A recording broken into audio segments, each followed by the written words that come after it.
Buenas tardes a todos. Comenzamos una nueva jornada de seminarios del Instituto, INIGEM. En esta oportunidad contamos con la presencia de la bioquímica Maylen Rojo, quien trabaja en el Laboratorio de Diabetes y Metabolismo de nuestro instituto y está bajo la tutela, bajo la dirección de tesis de Gloria, de la doctora Gloria. Como director adjunto tiene Hernán Pérez y como director de la beca al doctor Gustavo Flecha. En esta oportunidad nos va a hablar sobre el impacto de las enfermedades metabólicas en la función mitocondrial. Cuando quieras, Maylene. Bueno, buenas tardes a todos. Gracias, Fabián, por la presentación. Como bien dijo Fabián, el título del seminario es El impacto de las enfermedades metabólicas en la función mitocondrial. Bueno, a modo de introducción, la obesidad de carácter multifactorial se define como una acumulación excesiva de grasa y está determinada por factores genéticos predisponentes y ambientales desencadenantes. Teniendo en cuenta el índice de masa corporal, que es la relación entre el peso y la altura al cuadrado, la Organización Mundial de la Salud clasifica a los individuos en individuos con normopeso, cuando presentan un índice de masa corporal menor a 25, con sobrepeso, cuando presentan un índice de masa corporal entre 25 y menos de 30, e individuos con obesidad cuando presentan un índice de masa corporal superior a 30. Este fue el criterio que utilizamos para clasificar a los individuos normopeso y con obesidad en nuestro trabajo. Bueno, la obesidad central es el principal factor de riesgo para el desarrollo de enfermedades crónicas no transmisibles. Las mismas son la principal causa de muerte en todos los países de la región de las Américas. Ocurren 4,8 millones de muertes al año. 4 de cada 5 personas mueren por alguna enfermedad no transmisible. Son muertes prematuras y la mayoría evitables. Lo preocupante es que la prevalencia de estas enfermedades va en aumento. Se triplicó la prevalencia de obesidad en el mundo desde 1975. Bueno, y lamentablemente la Argentina no es la excepción. En Argentina aproximadamente un 40% de las personas presenta sobrepeso y un 26% obesidad. O sea que 6 de cada 10 individuos presenta sobrepeso y obesidad en nuestro país. Estos son los datos de encuestas realizadas por el Ministerio de Salud de la Nación, donde se encuestaron a 45.000 personas. Los datos de los individuos fueron autorreferenciados y muestran un aumento del 74% en la prevalencia de obesidad y sobrepeso entre el año 2005 y 2018. Bueno, como mencionamos, la obesidad central es la que determina el inicio de múltiples alteraciones de origen metabólico que en conjunto se denominan síndrome metabólico y son factor de riesgo para el desarrollo de enfermedad cardiovascular y diabetes de tipo 2. Para definir al síndrome metabólico utilizamos el criterio de ATP3. Em, el mismo establece que un individuo presenta síndrome metabólico cuando cumple con 3 o más de los siguientes 5 factores de riesgo. Circunferencia de cintura elevada, en hombres mayor a 102 centímetros y en mujeres mayor a 88 centímetros. Triglicéridos elevados, niveles superiores a 150 miligramos decilitro o estar en tratamiento farmacológico. Colesterol de lipoproteínas de alta densidad, colesterol de HDL a partir de ahora, reducido, en hombres menor a 40 miligramos decilitro y en mujeres menor a 50 miligramos decilitro o tratamiento farmacológico. Presión arterial elevada, presión sistólica mayor a 135 milímetros de mercurio y o diastólica mayor a 85 milímetros de mercurio o estar en tratamiento antihipertensivo. Glucemia en ayunas elevado, niveles superior a 100 miligramos decilitro o tratamiento farmacológico. Bueno, bien, existe un fenotipo particular de obesidad que no presenta síndrome metabólico, son los obesos metabólicamente sanos. Estos individuos van a presentar una circunferencia de cintura elevada porque son individuos que tienen obesidad y pueden presentar entonces un solo componente más del síndrome metabólico. Los obesos metabólicamente sanos constituyen entre un 10 a un 40% de las personas con obesidad. presentan menor riesgo de mortalidad, de progresión a enfermedad cardiovascular o diabetes de tipo 2 con respecto a individuos obesos con síndrome metabólico. Y se han reportado estudios de seguimiento de estos individuos a 10 años y se observa que el 70% se mantienen con este fenotipo, o sea que no progresan a síndrome metabólico. Bueno, resumiendo, los individuos con obesidad, ya sea con o sin síndrome metabólico, presentan un índice de masa corporal elevado. Pero los obesos con síndrome metabólico presentan un mayor aumento de la adiposidad visceral, mientras que los individuos metabólicamente sanos presentan un aumento de la adiposidad subcutánea. Los individuos obesos con síndrome metabólico exhiben una elevada inflamación sistémica y resistencia a la insulina, y los obesos metabólicamente sanos presentan menor inflamación y resistencia a la insulina. Entonces, el riesgo de desarrollar enfermedad cardiovascular y diabetes de tipo 2 es mayor en los individuos obesos con síndrome metabólico. Bueno, ahora les voy a presentar el otro modelo del que vamos a estar hablando hoy, el síndrome ovario poliquístico o SOP, que es un trastorno endocrino metabólico de alta prevalencia que afecta aproximadamente entre un 6 y un 14% de las mujeres en edad reproductiva. Se define clínicamente, de acuerdo con los criterios de Rotterdam, por la presencia de al menos dos de las siguientes tres características: oligoanovulación, morfología de ovarios poliquísticos e hiperandrogenismo clínico o bioquímico. Comúnmente se asocian con SOP los trastornos metabólicos como obesidad, dislipemia, hipertensión arterial y el metabolismo anormal de la glucosa, los cuales a su vez constituyen factores de riesgo para el desarrollo de diabetes y enfermedad cardiovascular. Además, está reportado que las mujeres con síndrome de ovario poliquístico presentan un aumento de especies reactivas del oxígeno y una disminución en su capacidad antioxidante. Bien, ¿y cómo influiría todo esto que les estoy contando en el contenido de ADN mitocondrial? Entonces, el estrés oxidativo y la inflamación crónica son dos mecanismos que están estrechamente interconectados y están presentes en las personas con obesidad y síndrome ovario poliquístico. En el estrés oxidativo se observa un aumento de las especies reactivas del oxígeno, que son moléculas pequeñas, son muy reactivas, fisiológicamente necesarias para llevar a cabo procesos claves dentro de la célula, como la transducción de señales, la apoptosis, la proliferación celular y la expresión de genes. Pero bueno, cuando los niveles de estrés aumentan, se empiezan a producir especies reactivas del oxígeno de manera desproporcionada, y estas especies reactivas del oxígeno pueden fácilmente oxidar lípidos, proteínas y al ADN. Bueno, y si nos enfocamos en las mitocondrias, que es el propósito de nuestro trabajo, las mitocondrias son organelas dinámicas con una amplia plasticidad en su estructura, en continuo proceso de fusión, fisión, mitogénesis y mitofagia. En condiciones de estrés oxidativo, este equilibrio puede inclinarse hacia la acumulación dentro de las células de mitocondrias dañadas, resultar en la acumulación de radicales libres, que podría producir alteraciones en el ADN mitocondrial, como la oxidación, que finalmente conducirían a la disminución de su contenido. Bueno, dentro de la mitocondria se dan múltiples procesos y, sin importar el origen de la fuente de carbono, la mitocondria participa en prácticamente todas las vías metabólicas, ya sean catabólicas o anabólicas. Se considera la mitocondria como un nodo central de integración y modulación metabólica. Es por esto que se postula que alteraciones en el contenido de ADN mitocondrial podría estar afectando estos distintos procesos metabólicos que ocurren en la mitocondria.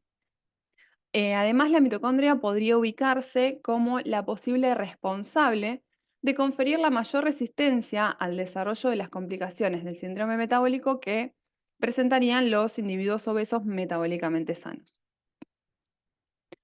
Entonces, nuestros objetivos fueron determinar el nivel de oxidación y el contenido de ADN mitocondrial en diferentes fenotipos de obesidad, obesos metabólicamente sanos o con síndrome metabólico, determinar el contenido de ADN mitocondrial en mujeres con síndrome ovario poliquístico, estudiar la función mitocondrial en los diferentes fenotipos de obesidad y establecer su relación con distintos parámetros clínicos y metabólicos. Bueno, para esto se estudiaron tres poblaciones: la población de Venado Tuerto Santa Fe, con 286 individuos con edades entre 18 y a 80 años. 94 se clasificaron como normopeso, 95 obesos metabólicamente sanos y 97 obesos con síndrome metabólico.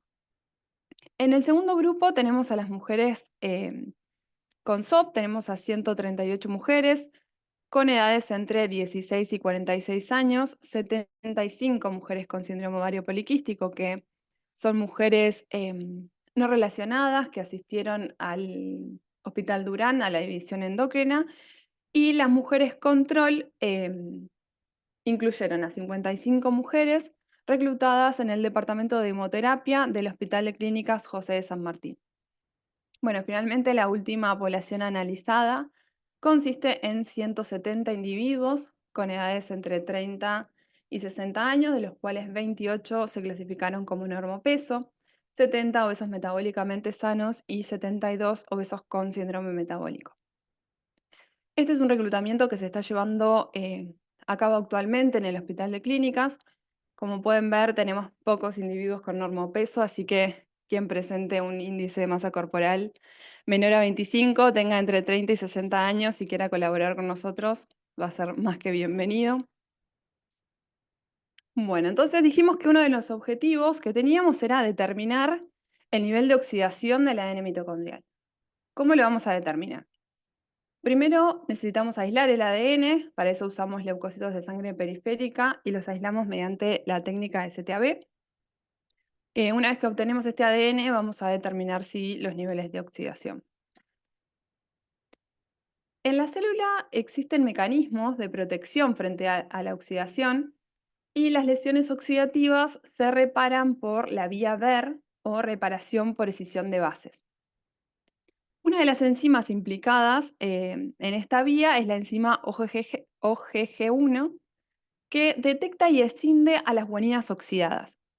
Después, por otras enzimas, se va a terminar reparando el ADN. Pero entonces, aprovechando esta función fisiológica de la OGG1, pusimos a punto la técnica para determinar el nivel de oxidación del ADN mitocondrial en el laboratorio. Nosotros usamos la enzima FPG, que es una análoga a OGG1, y esta enzima lo que hace es clivar guaninas oxidadas, creando una brecha de ADN. Entonces, nos va a quedar el ADN con un gap de un nucleótido.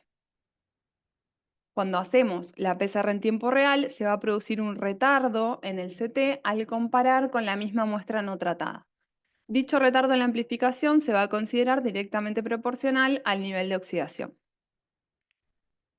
Bueno, ¿y cómo determinamos el contenido de ADN mitocondrial? Al igual que para determinar la oxidación, vamos a necesitar el ADN, que lo purificamos de leucocitos de sangre periférica mediante la técnica de STAB. Y una vez que obtenemos el ADN, hacemos PCR en tiempo real. Para cada muestra de ADN vamos a hacer 2 amplificaciones por PCR cuantitativa en tiempo real, utilizando el método de Cyber-Green, y se va a amplificar la secuencia mitocondrial con primers específicos para el gen MTTL1 y la amplificación de un gen de copia única nuclear, que es el gen beta-2 microglobulina, que nos va a permitir determinar el número de genomas presentes en la alícuota de la muestra. Bueno, en cuanto a nuestros resultados, vamos a comenzar con la población de venado tuerto y observamos que los individuos con normopeso presentan diferencias significativas en todas las variables cuando se compara con los individuos con obesidad y síndrome metabólico. Pero si nos enfocamos en caracterizar a los individuos obesos metabólicamente sanos, vamos a ver que presentan diferencias con los individuos normopeso en cuanto a los parámetros antropométricos, como el índice de masa corporal y la circunferencia de cintura, y en alguna otra variable metabólica como el colesterol de LDL y la presión arterial sistólica. Pero cuando comparamos a estos mismos individuos obesos metabólicamente sanos con los individuos obesos con síndrome metabólico, vemos que no difieren tanto en las variables antropométricas, sino en las variables metabólicas, como la glucemia, los triglicéridos, el colesterol de HDL y la presión arterial. Esto ubica a los individuos metabólicamente obesos, metabólicamente sanos, en un fenotipo intermedio entre los individuos con normopeso y los individuos obesos con síndrome metabólico. Bueno, se observó una tendencia a la disminución del contenido de ADN mitocondrial a medida que aumentaba la edad en los individuos, en la población general, y establecimos un valor de corte en 45 años en el cual se evidenció un menor contenido de ADN mitocondrial en los individuos de mayor edad. No observamos cambios significativos en el nivel de oxidación del ADN mitocondrial con relación a la edad de los individuos. Bueno, en el estudio comparativo del contenido de ADN mitocondrial y sus niveles de oxidación entre los grupos normopesos, obeso metabólicamente sano y obesos con síndrome metabólico, se observó un aumento de los niveles de oxidación en los obesos con síndrome metabólico respecto a los otros grupos. Además, se detectó una disminución progresiva del contenido de ADN mitocondrial entre los grupos normopeso, obesos metabólicamente sanos y obesos con síndrome metabólico, siendo esta diferencia significativa entre obesos con síndrome metabólico e individuos con normopeso. Bueno, es de destacar que se observa un aumento en los niveles de oxidación y una disminución en el contenido de ADN mitocondrial frente a la presencia de síndrome metabólico. También observamos un aumento de los niveles de oxidación del ADN mitocondrial y una disminución de su contenido a medida que aumenta el número de componentes del síndrome metabólico. Continuando con el análisis, en este sentido se evaluó la relación entre el nivel de oxidación y distintas variables del perfil lipídico, observándose un aumento del nivel de la oxidación del ADN mitocondrial y una disminución a medida que aumentan los niveles de triglicéridos y de colesterol de HDL. Luego se dividió la población teniendo en cuenta los valores de corte para estas variables del perfil lipídico, observándose un aumento significativo del nivel de oxidación del ADN mitocondrial cuando dichos parámetros se encontraban alterados. Además, el contenido de ADN mitocondrial presentó una correlación positiva con los niveles de colesterol de HDL y una correlación negativa con los niveles de colesterol de LDL. Luego se dividió la población utilizando los valores de corte para estas variables del perfil lipídico, observándose una disminución del contenido de ADN mitocondrial cuando dichos parámetros se encontraban alterados. Bueno, por todo lo observado, se concluye que el perfil lipídico alterado correlaciona con un aumento en los niveles de oxidación y una disminución del contenido de ADN mitocondrial. Teniendo en cuenta que el índice de Castelli tiene un mayor valor predictivo de riesgo para el desarrollo de enfermedad cardiovascular que cualquiera de los valores del perfil lipídico por sí solos, calculamos este índice como la relación entre el colesterol total y el colesterol de HDL. Y clasificamos a la población teniendo en cuenta dicho índice utilizando un valor de corte de 4,5. En la población general observamos que el contenido de mitocondrial se encuentra disminuido cuando el riesgo coronario es elevado.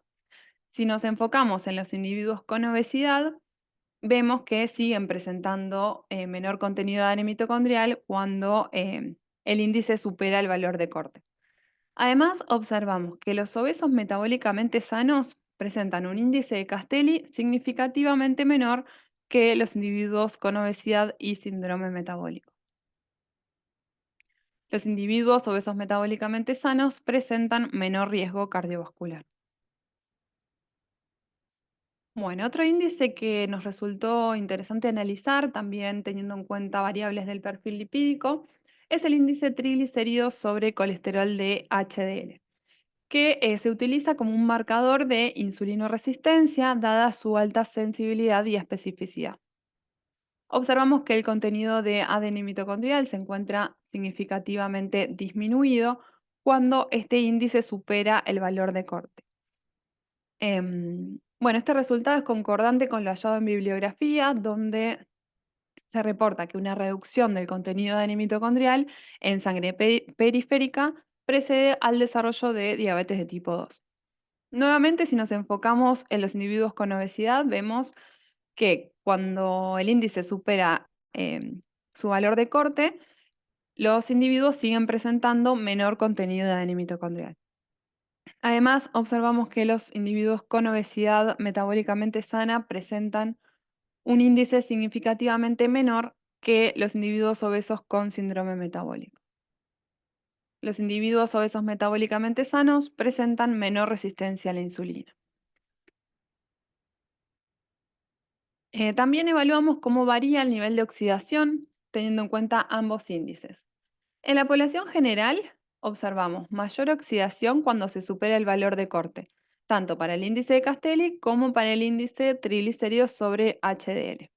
Y lo mismo ocurre cuando nos enfocamos en los individuos con obesidad. El mayor riesgo cardiovascular y la mayor resistencia a la insulina se relaciona con un aumento en los niveles de oxidación y una disminución del contenido de ADN mitocondrial. Estos resultados entonces contribuyen a ubicar a los individuos obesos metabólicamente sanos en un fenotipo intermedio y favorable en cuanto a su perfil lipídico, riesgo cardiovascular y sensibilidad a la insulina. Bueno, en cuanto a los parámetros antropométricos, se registró una tendencia a la disminución del contenido de ADN mitocondrial y una disminución significativa cuando aumenta, perdón, una tendencia cuando aumenta el índice de masa corporal y una disminución significativa cuando aumenta la circunferencia de cintura. Al subdividir a la población usando los valores de corte para estas variables y realizar la comparación de medias del contenido mitocondrial, observamos una disminución de la misma cuando los parámetros están alterados. Los parámetros antropométricos alterados se correlacionaron negativamente con el contenido de ADN mitocondrial. Bueno, respecto a la oxidación, siguen esta misma tendencia, o sea, aumenta la oxidación a medida que aumenta el índice de masa corporal y la circunferencia de cintura, pero no vemos diferencias significativas. Como conclusiones de esta primera parte, los cambios en el contenido de ADN mitocondrial se explicarían por el daño oxidativo causado por el estrés oxidativo e inflamación asociados a la obesidad y o al síndrome metabólico. Dichos cambios son detectables en leucocitos de sangre periférica, por lo que el contenido de mitocondrial podría plantearse como biomarcador de cambios metabólicos en las enfermedades metabólicas, que sería de interés particular en el fenotipo de obesidad metabólicamente sana. Caracterizamos a los individuos obesos metabólicamente sanos como un fenotipo intermedio en cuanto al contenido de mitocondrial y su nivel de oxidación. Los parámetros clínicos y bioquímicos contribuyeron a ubicar a los individuos obesos metabólicamente sanos en individuos con menor riesgo cardiovascular y menor resistencia a la insulina. Bueno, ahora les voy a mostrar los resultados obtenidos en las mujeres con síndrome ovario poliquístico. Como pueden ver en esta tabla, las mujeres con síndrome ovario poliquístico metabólicamente sanas, es decir, sin síndrome metabólico, presentaron un fenotipo intermedio entre controles y las mujeres con síndrome ovario poliquístico y síndrome metabólico, teniendo en cuenta todas las variables que analizamos: circunferencia de cintura, índice de masa corporal, glucemia, colesterol total, triglicéridos, colesterol de HDL, colesterol de LDL, presión arterial e índice OMA. Bien, en el estudio comparativo del contenido de mitocondrial entre los grupos, observamos un menor contenido de mitocondrial en las mujeres con SOP en comparación a las mujeres control. Y cuando la población fue dividida teniendo en cuenta la presencia de síndrome metabólico, se observa una disminución progresiva del contenido de ADN mitocondrial entre las mujeres control, SOP metabólicamente sanas y SOP con síndrome metabólico, con una diferencia significativa entre síndrome ovario poliquístico con síndrome metabólico y controles. Las mujeres con SOP y síndrome metabólico presentaron el menor contenido de N mitocondrial. Las mujeres con SOP sin síndrome metabólico presentaron un fenotipo intermedio, teniendo en cuenta el contenido de ADN mitocondrial. Por regresión lineal encontramos una asociación negativa entre el contenido de ADN mitocondrial y el índice de masa corporal y la circunferencia de cintura. Los parámetros antropométricos alterados se correlacionaron negativamente con el contenido de ADN mitocondrial. Bueno, además observamos una tendencia a la disminución del contenido de ADN mitocondrial cuando aumenta el índice OMA. Esta relación inversa encontrada entre el contenido de ADN mitocondrial y la resistencia a la insulina, denotada por el índice OMA, refuerza la hipótesis de que el contenido de ADN mitocondrial refleja el contenido celular y la función de las mitocondrias, y que una disminución en el contenido de ADN mitocondrial puede preceder a obesidad e insulinoresistencia. Entonces es muy importante el mantenimiento adecuado de un número de copias de ADN mitocondrial para preservar la función mitocondrial. La resistencia a la insulina correlaciona negativamente con el contenido de ADN mitocondrial. Bueno, estos análisis se realizaron intra-SOP porque lamentablemente a las mujeres control no se les realizaron estudios hormonales, y observamos una tendencia al aumento del ADN mitocondrial a medida que aumenta la relación LH-FSH, los niveles de delta 4-androstenediona y testosterona y los niveles de prolactina.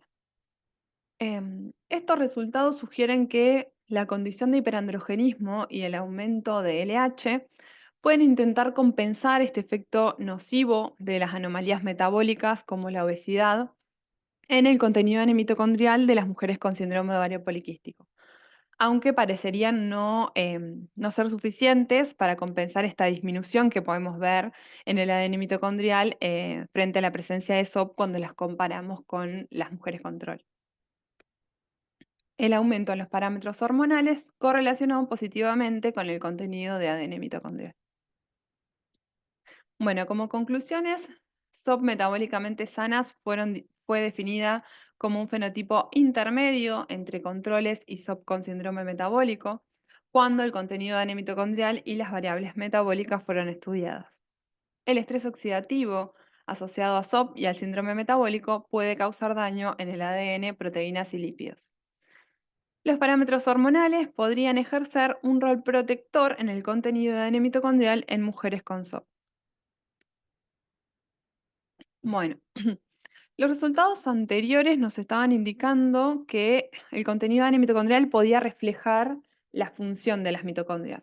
Entonces nos propusimos evaluar la funcionalidad. Analizamos entonces una población de individuos con obesidad que fueron reclutados por el proyecto Microbiar en el Hospital de Clínicas. Y bueno, nuevamente, en esta población los individuos obesos metabólicamente sanos presentaron un fenotipo intermedio entre individuos con normopeso e individuos obesos con síndrome metabólico, cuando analizamos las características antropométricas, clínicas y bioquímicas.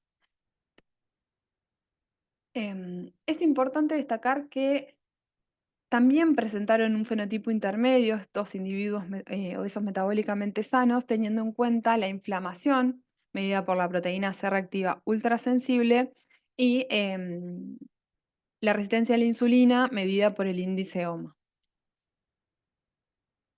Bueno, muy brevemente comentarles que para evaluar la función mitocondrial se extrajeron células mononucleares a partir de sangre periférica usando el protocolo de gradiente de densidad de Ficol.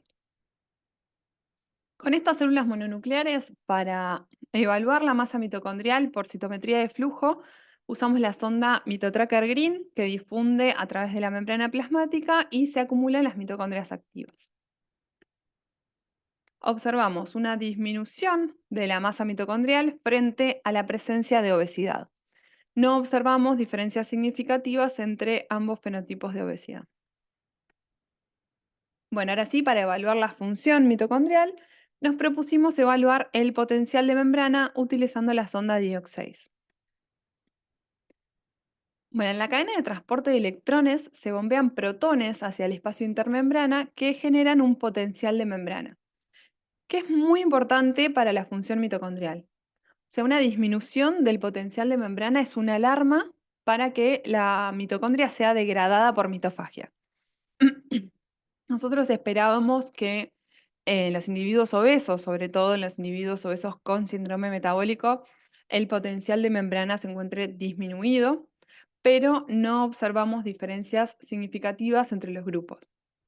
Pensamos que esto podría deberse a que la respuesta de mitofagia es rápida frente a un mínimo cambio de potencial de membrana, entonces las mitocondrias que tendrían este bajo potencial ya habrían sido degradadas por mitofagia. Bueno, sabemos que como subproducto de la respiración celular se producen especies reactivas del oxígeno, como el anión superóxido, que como mencioné anteriormente son moléculas fisiológicamente necesarias. Pero cuando la mitocondria empieza a fallar, empieza a producir estas especies reactivas del oxígeno en exceso. Por lo tanto, el aumento en estas moléculas estaría denotando disfunción mitocondrial. Usamos la sonda MitoSOX para determinar la producción de anión superóxido. Observamos que los individuos con obesidad presentan mayor producción de anión superóxido y no vimos diferencias significativas entre ambos fenotipos de obesidad. Bueno, además estamos evaluando la morfología mitocondrial mediante microscopía electrónica y la mitofagia por citometría e imágenes. Para evaluar la mitofagia, marcamos a las mitocondrias con mitotracker green, a los lisosomas con lisotracker red, y entonces cuando ocurre la mitofagia vamos a observar el merge entre las dos ondas, y en este caso esperamos que los individuos obesos y sobre todo con síndrome metabólico presenten más eventos mitofágicos con respecto a los metabólicamente sanos y a los individuos con normopeso. En el estudio comparativo del contenido de ANI mitocondrial entre los grupos, observamos una disminución progresiva entre el grupo normopeso, obeso metabólicamente sano y obeso con síndrome metabólico, siendo esta diferencia significativa entre obesos con síndrome metabólico e individuos con normopeso. Por regresión lineal, observamos que el contenido de ANI mitocondrial disminuye a medida que aumenta la edad de los individuos. Observamos una disminución del contenido de ADN mitocondrial a medida que aumenta el índice OMA y la proteína C reactiva ultrasensible. La resistencia a la insulina y la inflamación correlacionaron negativamente con el contenido de ADN mitocondrial. Bueno, observamos que a medida que aumenta la marca de mitoSOX, que habíamos dicho que nos indica un aumento del anión superóxido, vemos que aumenta el índice OMA y la proteína C reactiva ultrasensible. Entonces, la resistencia a la insulina y la inflamación correlacionaron positivamente con el aumento del anión superóxido. Como conclusiones, el menor contenido mitocondrial y el aumento de la producción de especies reactivas del oxígeno observados en individuos obesos está relacionado con la inflamación crónica, lo que provoca estrés metabólico y desequilibrio en la homeostasis mitocondrial, acelerando la progresión de enfermedades metabólicas. Bueno, en cuanto a las proyecciones a futuro, evaluar el ADN mitocondrial circulante en suero de individuos con obesidad metabólicamente sana y con síndrome metabólico. Evaluar el contenido de ADN mitocondrial, los niveles de oxidación y la función mitocondrial en estos individuos, luego un tratamiento con dieta y ejercicio físico a los 6 meses y al año. Determinar la expresión de genes clave en la fusión, fisión y mitogénesis. Determinar la expresión de citoquinas proinflamatorias. Bueno, y para terminar con el seminario, en un mundo donde todos quieren ser núcleos, sé mitocondria. Y finalmente agradecer a mi equipo de trabajo, al doctor Ariel López, a mi directora de tesis, la doctora Gloria Cerrone, a mi director de beca, el doctor Gustavo Frechel, a mis compañeros del laboratorio, la médica Ingrid Feijó, la doctora Andrea Millán, la doctora Alejandra Duarte y la doctora Constanza Pautazo, y finalmente a mi director adjunto de tesis, el doctor Hernán Pérez. Bueno, a la cátedra de genética, por supuesto, al Instituto de NIGEM, especialmente al servicio de citometría que nos permitieron realizar varios de nuestros experimentos, y a todos ustedes por haberme escuchado. Muchísimas gracias, Mailén. Muy bueno, interesante tu seminario.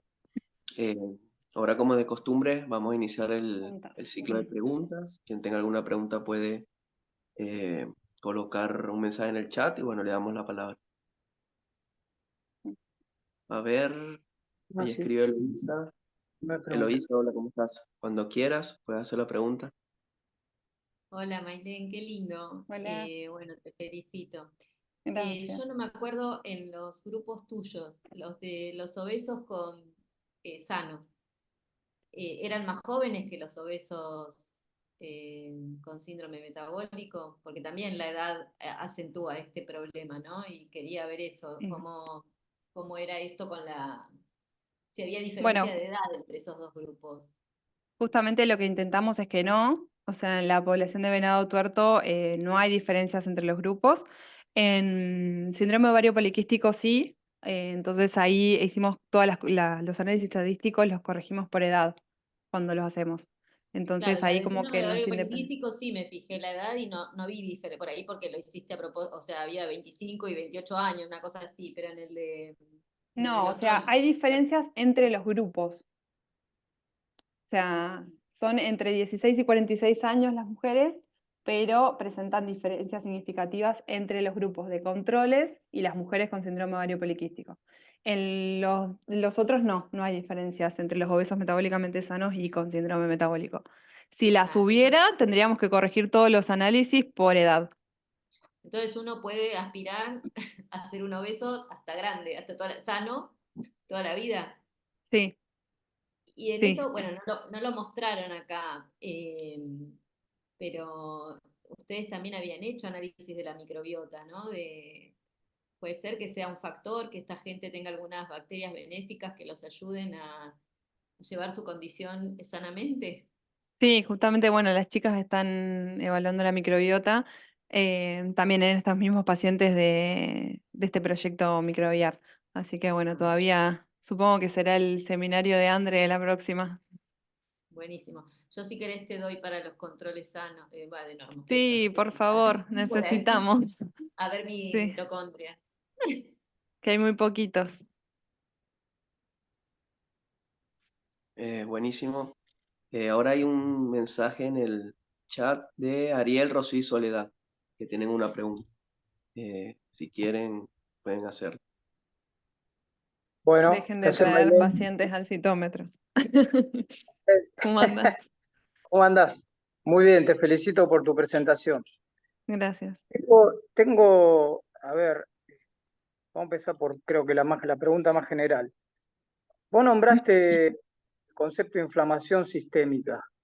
Ujú. Eh, ¿Eso cómo se mide en la actualidad? ¿Hay alguna manera precisa de medir la inflamación sistémica? Esa es la primera pregunta. Y nosotros, el dato que tenemos es proteína C reactiva ultrasensible. Lo ideal es medir citoquinas proinflamatorias. O sea, en la clínica de rutina, lo que más se usa, el indicador que más se usa, la PCR ultrasensible, entonces, Sí, porque lo otro es técnicamente más complicado. sí, más caro también. Claro. Sí, O sea que la PCR ultrasensible, perfecto. sí. Después me llamó la atención otra cosa que dijiste al principio respecto a la clasificación. Creo que hablaste de los factores Ujú, eh, diagnósticos, que había que tener 3 de 5. Y hablaste de los triglicéridos y la glucemia, que diste, no recuerdo los valores de corte ujú. para considerar los 150 factores de y 100. 150 y 100. Pero también agregaste tratamiento farmacológico, tanto para los triglicéridos como para la glucemia. Ujú. ¿Eso qué significa? Que si una persona está tratada farmacológicamente y tiene normal los triglicéridos y normal la glucemia, igual implica que es un factor de riesgo. Sí, igualmente se clasifica como síndrome metabólico. Eso me llamó la atención porque es como que digo, si corrige con la medicación, ¿por qué sigue siendo un factor de riesgo? Sí, en realidad es el criterio que usa TP3, que es el que usamos nosotros, y considera que todo, tanto presión arterial, glucemia, triglicéridos, HDL, si están tomando medicación, se considera un factor de riesgo. Bueno, Porque generalmente no logran, bueno, no sé, llegar al valor bajo de, por ejemplo, de trigli, o sea, por ahí casi siempre lo tienen un poquito más alto que si no estarían medicados. ah, Supongo que es por eso, pero no. está bien. Y después, ahora, otra cosa que noté en muchos gráficos que mostraste, que hay algunas correlaciones que no parecen tan potentes, más allá que son significativas, no parecen, habría que mirar bien en detalle los valores de la pendiente, pero me parecieron que no eran muy potentes. Ahí, por eso una pregunta un poco más estadística, porque yo vi que siempre hicieron las correlaciones de a pares, es decir, ponele, La correlacionaban regresión lineal, ADN, claro, con regresión lineal y sí, siempre entre dos parámetros, ¿no? Por ejemplo, ADN mitocondrial con, no sé, presión arterial, triglicéridos, sí, ADN mitocondrial con glucemia, y así también lo hicieron con la oxidación del ADN sí. mitocondrial. La pregunta es, y yo no lo recuerdo, por ahí vos lo sabés, si no existe ninguna técnica analítica que correlacione el ADN mitocondrial con más de un parámetro en forma simultánea para ver si de esa manera quizá la correlación mejora en el sentido de que Y estamos sí, hablando. tenés la regresión lineal múltiple, que ahí puedes Sí, poner varios parámetros y te dice como cuál de todos estaría influenciando más el contenido de mitocondrial, como que te claro. los pone en orden. ¿Y no le Sí. hicieron a esa? La podrían No, hacer. sí, Estaría bueno. creo que en Venado Tuerto sí la hicimos, que es un trabajo que estamos ahora intentando publicar y creo que lo hicimos y me daba como que triglicéridos era lo que más estaba afectando el ADN mitocondrial. Sí. Está bien. Está bien. Y en el mismo sentido, y esta es la última pregunta que hago respecto a las correlaciones, me pareció también observar que cuando hacían las correlaciones tenían mezclados los datos de los tres grupos Sí, clínicos, sí. cuando eran tres grupos clínicos. ¿Qué pasaba, o si lo hicieron o no, qué pasaba si hacían las correlaciones por separado? No Em, sé si lo hicieron, porque sí, me da la generalmente te sensación. baja la potencia porque tenés muchos menos datos. Entonces vos haces una regresión lineal, no sé, con 30 datos. Entonces te baja la potencia. Pero si lo haces con todos los datos, es como que es más significativo. Sobre todo ahora en microbial, que no sé, en normopeso tenemos 28 y son poquitos datos si los hacemos solos. Entonces, entre los tres, tenemos 70, 70 y 28 son cientos y pico y es por ahí mejor. Sí, sí, Se creo, podría hacer comparto. igual, todo, Sí, todo por separado para ver cómo va. bueno. Bueno, muchas gracias, Mailén. No, vos, Nos vemos. nos vemos. Gracias, Ariel y Mai. Em, no veo más preguntas en el chat. Si alguien más quiere hacer alguna, es el momento. Si Y no, bueno. yo quiero hacer una pregunta, Mailén. Bueno, te felicito, Mailén, muy lindo tu trabajo. A Gracias. mí también me quedó, vos dijiste que los había sorprendido lo del potencial de membrana mitocondrial, Ujú, que ustedes esperaban modificaciones, yo también. O ujú. sea, cuando vos venías relatando todo. Ahora, que yo vi que el error que vos mostrás, ¿qué es? ¿Error estándar de la media o es desviación estándar? ¿No Error tendrá que ver estándar de eso la algo media. con el número? ¿Con el número? ¿Es el error estándar de la media? Sí. ¿Y qué n tiene eso? O sea, cada grupo qué n tenía, porque quizás esté relacionado con el número de determinaciones que hicieron. Por ahí Y se puede aumentan ser. el número, Este es el reclutamiento que está porque vi ahora en un error. vigencia, bastante grande, sí. Porque vi que tenían un error bastante grande, por eso digo, muchas veces la no ver una modificación puede estar relacionado, digamos, con aumentando el N se puede llegar a visualizar, máxime cuando se trabaja con pacientes, que hay Sí, tanta sí, tenemos variabilidad. 70 de cada grupo de obesidad y 28 normopeso. Y a todos esos les midieron, Sí, claro. sí, no son tan Sí, pocos. pero En citometría igual no, tenemos no, no, no, bastante no, error. por eso te pregunté El respecto N. al N, porque era importante el N, porque a veces, bueno, uno achica por una cuestión de costos o lo que fuese. Ujú. Y un comentario tengo vos con respecto a lo que dijo Ariel, que te había preguntado Ariel, que vos dijiste que por más que se controle farmacológicamente es un factor de riesgo.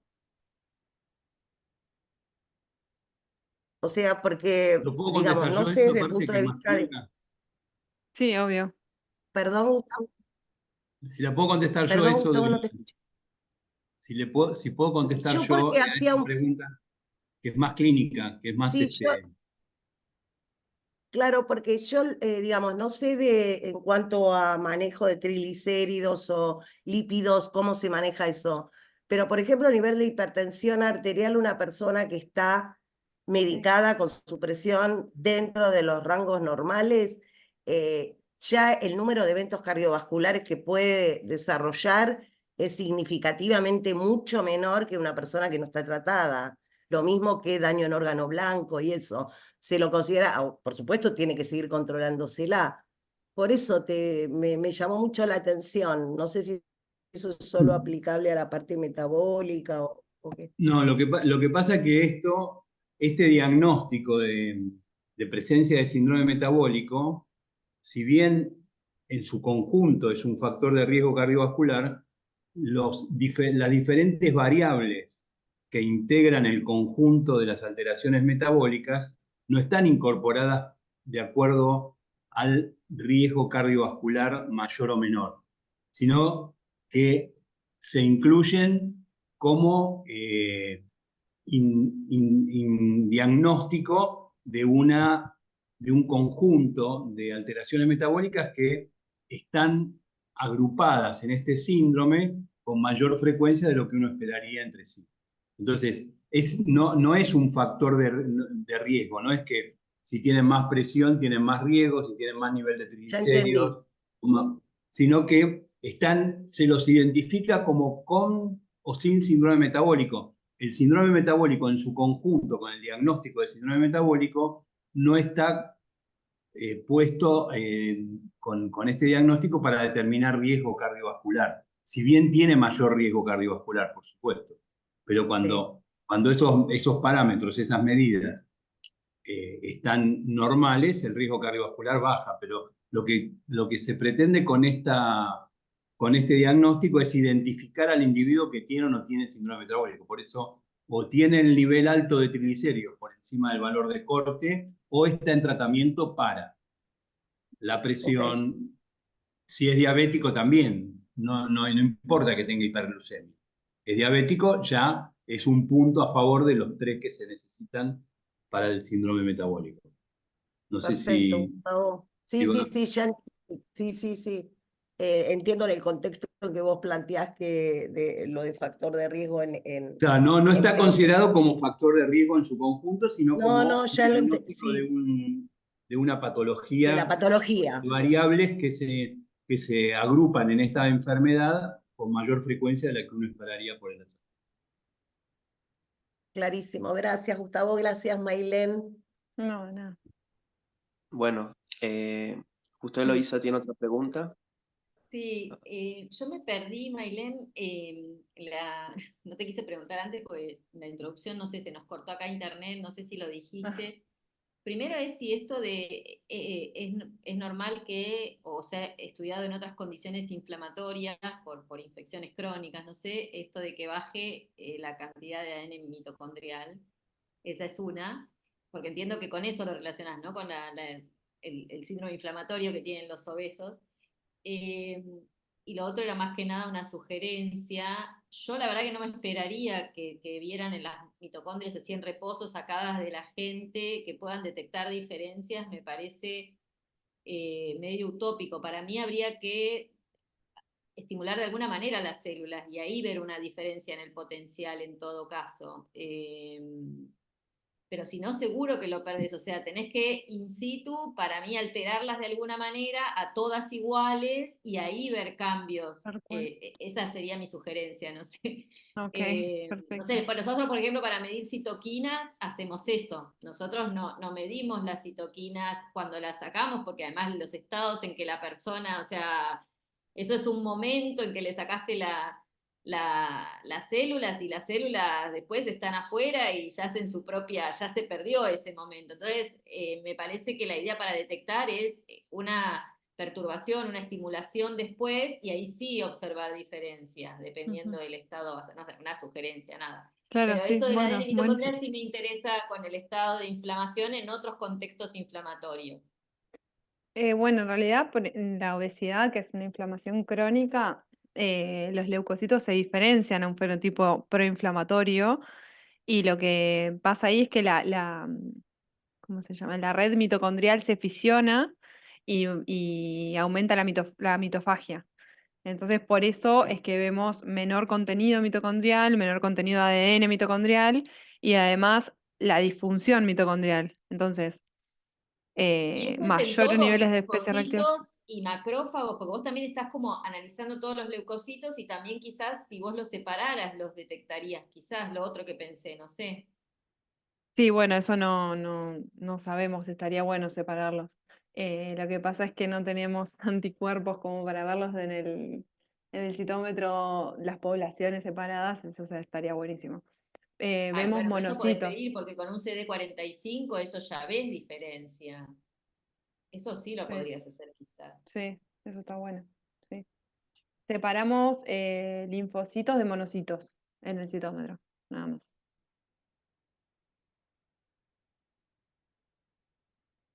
Bueno, perfecto. Si nadie más tiene una pregunta, felicidades, Mailén, muy lindo tu seminario. Eh, Gracias. Damos por finalizado la jornada de hoy y bueno, muchas gracias a todos por asistir. Gracias.